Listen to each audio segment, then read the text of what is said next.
Good morning, everybody. Holy cow. Have you seen this video, this interview? This interview happened yesterday morning on Question Period with Evan Solomon.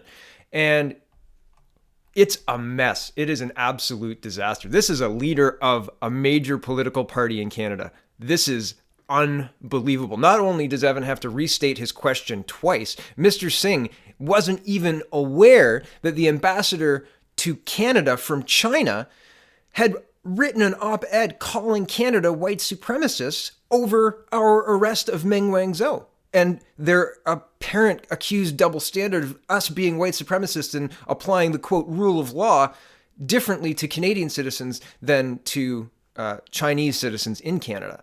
Right? Interesting. He didn't even know. Watch. Evan has to ask him, if you were the prime minister, what would you say to China? It was supposed to be a really punchy question, and this should have been a good opportunity for Mr. Singh to show his leadership chops, right? Instead, he goes, huh, what? Who said what about what?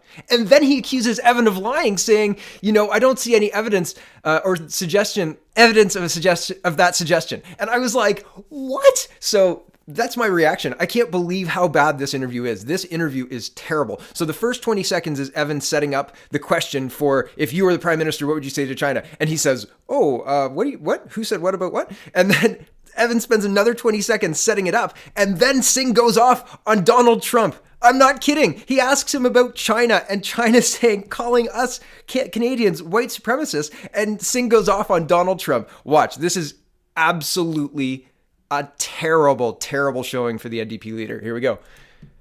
Put out an editorial that accused Canada of having a double standard. They've detained two Canadians after Canada detained one of the business executives from Huawei, as you know, in Vancouver. But the ambassador from China accused Canada of, quote, white supremacy. If you were the prime minister, what would you say to the Chinese right now? Sorry, who accused who of white supremacy? The ambassador from China to Canada wrote an editorial, and he said there's a double standard between Canada's enforcement of the rule of law, and there's two Canadians, as you well know, detained. And he called Canada using white supremacy to enforce the rule of law. You're the prime minister. You got to respond to that. What's the response? I don't know if there's any evidence of that suggestion. I know that there is. Really? Evan, I don't know about that. So, yeah, let's talk about Donald Trump. Is a very important role that Canada plays in supporting the rule of law. There are concerns that folks legitimately are raising about the Trump administration and suggestions that the Trump administration is going to use arrests as a political tool in negotiations for trade, which is completely unacceptable and wrong. That should never happen. But the rule. There you go. That's what you were supposed to say. But about China, right? Oh, that's very terrible and wrong. And they shouldn't be arresting citizens to use as leverage in politics, right? That's what you were saying, huh? Right? Or in trade, right? No, but you were talking about Donald Trump. So you totally, right over the turban, right? You totally missed it.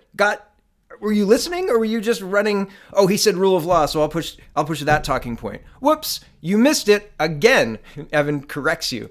Rule of law should be followed. It's something that we need to be partners with internationally to make sure that there is a reliable system that we know we can depend on, and that's what we have to follow.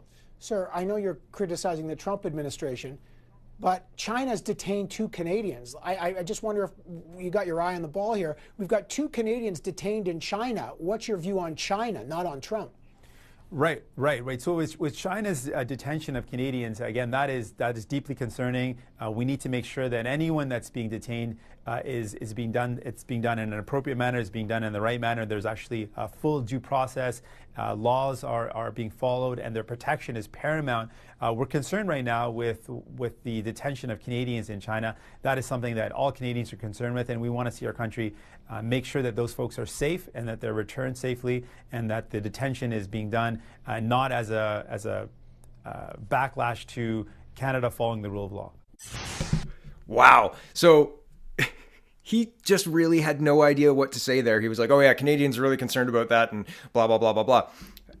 He is the leader of the NDP. He had no awareness of what had happened, let alone the ability to take a position on it. And Canadians are concerned about our data security and our privacy and our 5G network that 3 of our close partners have banned Huawei from. And we're having Huawei build our 5G network. Have you read that in the paper, Mr. Singh, or is that something I'm going to have to explain twice? Fully twice. Huh? So it's interesting that the leader of the NDP isn't up on global issues, especially global issues with regards to China, penning op-eds calling Canadians white supremacists. I mean, unbelievable, right? Just absolutely unbelievable. It's unbelievable to me that the NDP would be even considering going into 2019 with a leader as clueless as Mr. Singh has just demonstrated himself to be. So, interesting. The only little point I want to make here is a lot of people think that a weak NDP helps Trudeau, but I think that what happened in Ontario could happen nationally. The Liberals are so far left, they're occupying the old position of the NDP, right? Like they're occupying the same space. And there's a hard ceiling on the amount of people who believe socialism is a good idea. If you own any property, if you have to pay taxes, you understand socialism doesn't work. And there are many, many examples all through the 20th century littered with corpses of why socialism and communism don't work. And we don't want socialism or communism. And that's what the NDP represent. And more, that's what the Liberals represent. So the mushy center is where Mr. Scheer is occupying his territory with a lot of the same positions as Justin Trudeau. And Maxime Bernier is the only real conservative party in Canada. So I think that the Liberals are going to be so far to the left that they occupy the NDP's traditional space and numbers. And if that, because I think they're terribly unpopular. And I think this is going to be between Singh, not Singh. He's gone. Really. And it'll be between Bernier and Scheer, in my opinion. But that's just my opinion. And there's a whole big long time between now and the 50 days or 75 days prior to the election. But countdown's coming. It's fast approaching. And this 2019 is shaping up to be an interesting election year. And there's not room, Mr. Singh, for mistakes like that. China did what? We want to talk about Trump? No. We want to talk about China. China's the problem. Thanks for watching, everybody. Have a wonderful day. Check out the peoplespartyofcanada.ca. And if you haven't checked out the forums, check out canadapoly.com. We have conversations, uncensored conversations where you can tell us what you think. And we won't ban you, shadow ban you, or anything like that. We'll just talk with you. Or read what you say and move on. All right, thanks for watching. Have a great day.